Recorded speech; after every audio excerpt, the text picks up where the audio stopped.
আসসালামু আলাইকুম রহমতুল্লাহি ওবরকাতুহু। সম্মানিত দর্শক, ডক্টর মোহাম্মদ ইউনূসকে নিয়ে তার প্রতিপক্ষ যারা আছেন তাদের আতঙ্ক ক্রমশই বেড়ে চলছে। আর ইতিমধ্যে ডক্টর ইউনূসের যে সকল শুভানুদ্দায়ী, সুবিধাভোগী, তার আপনজন, তাদের সকলের মধ্যে ডক্টর মোহাম্মদ ইউনূসকে নিয়ে প্রচন্ড আশাবাদ জাগ্রত হয়েছে। এবং আমাদের যে সামাজিক মাধ্যম, যেটি কিনা এখন সমাজকে নিয়ন্ত্রণ করছে, রাষ্ট্রকে ভয় দেখাচ্ছে, এবং যত মব থেকে বিশৃঙ্খলা সবই সামাজিক মাধ্যমে হচ্ছে। তো সেই সামাজিক মাধ্যমে আপনি যদি চোখ বুলান, আপনি দেখবেন যে প্রচুর সংখ্যক মানুষ যারা ডক্টর মোহাম্মদ ইউনূসের জয়গানে, গুণগানে মুগ্ধ। তারা তাকে মহামানব বানানোর জন্য যত রকম চেষ্টা সব করে যাচ্ছেন। এই মানুষটির মতো এরকম মহাজ্ঞানী মহামানব পৃথিবীতে আর জন্ম নেয়নি। আমাদের 14 গোষ্ঠীর সৌভাগ্য যে আমরা তাকে পেয়েছি, কাজেই তার মর্যাদা রক্ষা করতে হবে, তাকে রেখে দিতে হবে। এর বাইরে কেউ বলার চেষ্টা করছেন যে তাকে আমরা প্রধানমন্ত্রী হিসেবে আরো 5 বছর রাখতে চাই, একেবারে ডাইরেক্ট প্রধানমন্ত্রী। সেটা কিভাবে সম্ভব, সেটা নিয়েও নানা রকম ফন্দি ফিকির করা হচ্ছে এবং নানা রকম প্রকল্প সামাজিক মাধ্যমে ছড়িয়ে পড়েছে। আর এক পক্ষে বলার চেষ্টা করছেন যে ডক্টর মোহাম্মদ ইউনূস যে কর্মকাণ্ডগুলো করছেন কেবল 5 বছর নয়, 10 বছর, এবং উনি যতদিন জীবিত আছেন ততদিন তিনি ক্ষমতায় থাকবেন। তো এই সকল কথার সঙ্গে পাল্লা দিয়ে ডক্টর মোহাম্মদ ইউনূস তিনি যে গুণটি প্রদর্শন করছেন সেটি হলো রেসপন্ড না করা, কথা না বলা। তিনি তার আপন মনে কাজ করে যাচ্ছেন এবং তিনি যে একজন প্রবীণ মানুষ, বয়স্ক মানুষ, সেই ভারিক্কি রেখে তিনি নিরাপদ দূরত্ব বজায় রাখছেন অনেকের সঙ্গে। এবং তার এই যে নিরাপদ দূরত্ব বজায় রাখার চেষ্টা, সেটা পুলিশের আইজি হোক, স্বরাষ্ট্র সচিব হোক, স্বরাষ্ট্র উপদেষ্টা হোক, কিংবা সেনাপ্রধান হোক, এটি নিদারুণভাবে কাজ করছে। অর্থাৎ যমুনা কেন্দ্রিক ডক্টর ইউনূস যে অফিসে বসেন, সে কেন্দ্রিক যে একটা অ্যাডমিনিস্ট্রেশন রয়েছে, সেই অ্যাডমিনিস্ট্রেশনের বাইরে গিয়ে যে আলাদা প্রশাসন যন্ত্র, সেখানে প্রায় সব জায়গাতেই অবিশ্বাস, বিশৃঙ্খলা এবং হতাশা, যা কিনা ওই লোকদেরকে বিতর্কিত করছে, কিন্তু ডক্টর মোহাম্মদ ইউনূসকে সবকিছুর ঊর্ধ্বে রাখছে। শেখ হাসিনার জমানাতে কিন্তু এমন কিছু হয়েছিল। সব দোষকে প্রধান নির্বাচন কমিশনার, সব দোষকে র্যাব প্রধানের, আইজি সাহেবের কারণে এটা হয়েছে, মন্ত্রীর কারণে এটা হয়েছে। শেখ হাসিনা নির্দোষ, তিনি বঙ্গবন্ধু কন্যা এবং তিনি কোনো অন্যায় করতে পারেন না, মন্দ চিন্তা করতে পারেন না। তিনি দেবী, তিনি ওলি আল্লাহ, তার বেহেশত পাওয়া উচিত এবং তাকে হজরত নামে সম্বোধন করা উচিত। এই ধরনের যে একটা ভাইব, এই ভাইবগুলো তৈরি করা হয়েছিল শেখ হাসিনার জামানাতে। তো সেটা করার ফলে কি হলো, 15টি বছর শেখ হাসিনা মানুষের ধরা ছোঁয়ার বাইরে ছিলেন এবং তাকে নিয়ে সমালোচনা করা যেত না, কথা বলা যেত না। তার বিরুদ্ধে একটা টু শব্দ করলে গণপিটুনি খেতে হতো, মব তৈরি করা হতো, মামলা হতো, মোকদ্দমা হতো। এবং পরবর্তীতে শেখ হাসিনার পরিবারের অন্যান্য সদস্যদেরকে নিয়ে একটা বলয় তৈরি হলো, সেই বলয়ের বাইরেও কাউকে কথা বলতে দেওয়া হতো না। এখন ডক্টর মোহাম্মদ ইউনূসকে নিয়েও ঠিক ওইরকম একটা বলয় তৈরি হয়ে গেছে। ডক্টর মোহাম্মদ ইউনূস, তার ভাই, তার কন্যা, তার পরিষদবর্গ, তার একান্ত প্রিয় ভাজন যারা আছে, তাদের সম্পর্কে কেউ কোনো কথা বলছেন না। দ্বিতীয়ত, যারা এখন সমন্বয়ক হিসেবে কিংস পার্টির নেতৃত্ব দিচ্ছেন, তাদের কর্মকাণ্ড ধরাছোঁয়ার বাইরে। তারা ইতিমধ্যে এমন কিছু কাণ্ড ঘটিয়েছেন, এমন কিছু কথাবার্তা বলেছেন, যা স্বাধীন বাংলাদেশে যখন বঙ্গবন্ধু শেখ মুজিবুর রহমান সর্বোচ্চ ক্ষমতার অধিকারী ছিল, ঠিক সেই সময়টিতেও ছাত্রলীগের কোনো নেতা, তাও কিংবদন্তির আব্দুর রাজ্জাক সাহেবের মতো মানুষ, যুবলীগের শেখ ফজলুল হক মনির মতো মানুষ, তোফায়েল আহমেদের মতো মানুষ, তারাও এইরকম কাণ্ড ঘটানোর সাহস পাননি। একেবারে 25-26 বছরের একজন যুবক, তিনি টেলিফোন করে সেনাপ্রধানকে বলছেন যে I am coming to have a meeting with you, আপনার সঙ্গে বৈঠক করার জন্য আমি আসছি।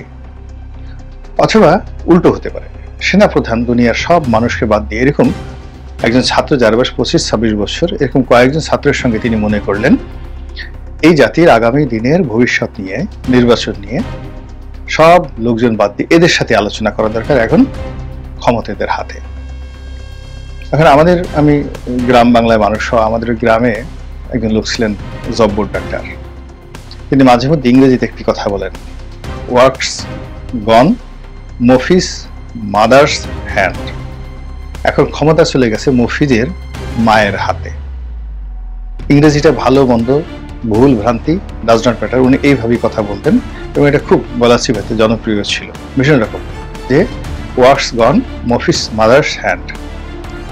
এখন ক্ষমতাটা আসলে মফিজের মায়ের হাতে না, মফিজের বাবার হাতে না, মফিজের হাতে, এটা আমরা বুঝতে পারছি না। ফলে অসম্ভব রকম কিছু ঘটনা ঘটে যাচ্ছে সারা বাংলাদেশে।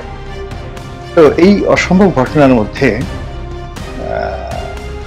আপনি যে আশা করবেন, আপনি যে অপেক্ষা করবেন, আগামীকালের জন্য একটি সুন্দর সময় আপনি কামনা করবেন, এটি এখন সম্ভব হচ্ছে না। এখন পুরো পরিস্থিতি এমন একটা জায়গাতে চলে গিয়েছে যে এই বাংলায় এখন যে কোনো সময় যে কোনো ঘটনা ঘটতে পারে, যে কোনো ক্ষমতাধর মানুষ মুহূর্তের মধ্যে ফকির হয়ে যেতে পারে, যে কোনো ফকির মুহূর্তের মধ্যে আমির হয়ে যেতে পারে, এরকম একটা অনিশ্চয়তার মধ্যে চলে গেছে। এবং আমরা যা দেখছি তা বাস্তব নয়, যা শুনছি তা সত্য নয়, যা আমাদেরকে বোঝানো হচ্ছে তা বাস্তবতার বিবর্জিত।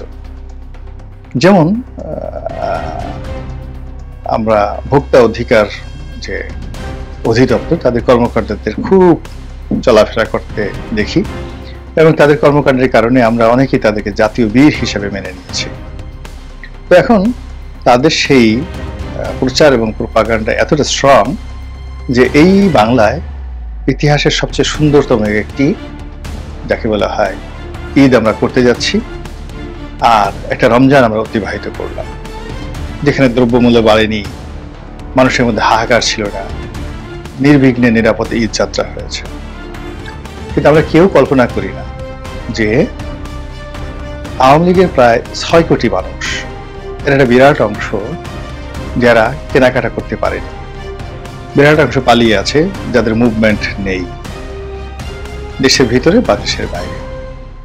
তারা ভোট দেওয়ার জন্য, ঈদ করার জন্য, কুরবানি করার জন্য এই মুহূর্তে মুভমেন্ট করছে না। তাদের খাবার দাবারও রেশনিং হয়ে গেছে। তো কাজেই কিছু দ্রব্যমূল্য, কিছু নিত্য প্রয়োজনীয় সামগ্রী, এইগুলোর দামে হেরফের হবে, অন্য সময়ের চেয়ে কমে যাবে, এটি স্বাভাবিক মার্কেট পলিসি অনুযায়ী। কিন্তু বলা হচ্ছে এটা ডক্টর মোহাম্মদ ইউনূসের একটা বিরাট সফলতা। দ্বিতীয়ত কতগুলো গুরুত্বপূর্ণ, যেমন গরুর মাংস, লেবু, আরো অনেকগুলো, চাল, এগুলোর দাম যে কি পরিমাণ। আমি বাজারে গেলাম, অন্য সময় যে লেবুর হালি 40 টাকা, সেই লেবুর হালি আজকের দিন, আমি আজকে যে ভিডিওটা করছি সেটি হলো 29শে রমজান দুপুর বেলায়। সকালবেলা মোহাম্মদপুর বাজারে গিয়ে দেখলাম যে 850 টাকা করে গরুর মাংসের কেজি, 1 পয়সা কম নেই। মানুষ লাইন ধরে কিনছে। 2 নম্বরে হলো যে লেবু 240 টাকা করে হালি, এক একটা লেবু 60 টাকা করে মানুষ কিনছে। এবং বাজারে কোনো মাছের দামই, যে মাছ অন্যান্য সময় 600 বা 700 টাকা করে কেজি, সেগুলো 1100-1200 টাকা করে কেজি। দোকানদারদের সাথে আলাপ করলাম, তাদের বক্তব্য হলো যে অন্য সময়টিতে যদি 10 কেজি মাছ বিক্রি হতো, এখন এটা বিক্রি হচ্ছে 3 কেজি। 2 নম্বর হলো যে অন্য সময়টিতে যে কয়জন ক্রেতা থাকে তার অর্ধেক ক্রেতাও নেই। এর ফলে উৎপাদন, সাপ্লাই, কৃষক পরিবার, সরবরাহ সব জায়গাতে রীতিমতো ধস নেমেছে। দোকানের ভাড়া দিয়ে তারপরে নিজেদের সংসার চালাবে, এরকম অবস্থা মাসালাদের মধ্যে নেই। প্রতিটি মাছের দামই অনেক অনেক বেশি, কিন্তু সেগুলো বিক্রি হচ্ছে না, ক্রয় ক্ষমতা নেই, আর সরবরাহ নেই। মুরগির বাজারে একই অবস্থা। তো এখন সব মিলিয়ে আপনি যদি বাজারে যান, জিনিসপত্র কিনতে যান, আপনি যে দৃশ্য দেখছেন, টেলিভিশনে আপনি যে খবর শুনছেন, এবং ডক্টর ইউনূসের ভক্তদের মুখে যে কথাবার্তা শুনছেন, এই তিনটি জিনিস একত্রে করলে আপনি মুহূর্তের মধ্যে উন্মাদ হয়ে যাবেন। You will become just mad, পাগল হয়ে যাবেন। এবং আজকে এই যে আমি কথা বলছি, আমার গলা বসে গেছে। মানে পুরো 1 ঘন্টা আমি বাজারে ছিলাম। এই 1 ঘন্টায় আমার উপর যে মানসিক প্রেশার পড়েছে, শারীরিক প্রেশার পড়েছে, এটি আমি অফিসে বসে থাকলে এটা হতো না। এর চেয়ে না খেয়ে থাকা ভালো। এই অবস্থা যখন বাংলার আনাচে কানাচে, ঠিক সেই সময়টিতে ডক্টর মোহাম্মদ ইউনূসকে আরেকটি নোবেল পুরস্কার দেওয়া দরকার। তিনি আরো 5 বছর ক্ষমতায় তার থাকা দরকার। তারপরে নির্বাচনের কি দরকার, তারপর আগে সংস্কার হতে হবে। বিএনপি যারা লোকজন আছে তাদের কোনো ক্ষমতায় নিয়ে একটা বালির ট্রাক সরাতে পারেনি। ডক্টর ইউনূসের ওসিলায় এখন বেগম জিয়া কত সুন্দর বিদেশে গিয়ে আরাম করছেন, ইত্যাদি নানা রকম কথা বলে যে ভাইব তৈরি করা হচ্ছে, এই ভাইবের ফলে পুরো রাজনীতির অঙ্গনে বিকলাঙ্গতা তৈরি হচ্ছে, অবশ একটা পরিবেশ পরিস্থিতি তৈরি হচ্ছে। নির্বাচনের সম্ভাবনা ফিকে হয়ে যাচ্ছে এবং ঈদের পরে রাজনীতির যে কৌশল এবং কূটকৌশল বা খেলাধুলা, যেটি ইতিমধ্যে ডক্টর মোহাম্মদ ইউনূস বুঝে গিয়েছেন, সেই থেরাপি বিএনপির উপর প্রয়োগ করা হবে।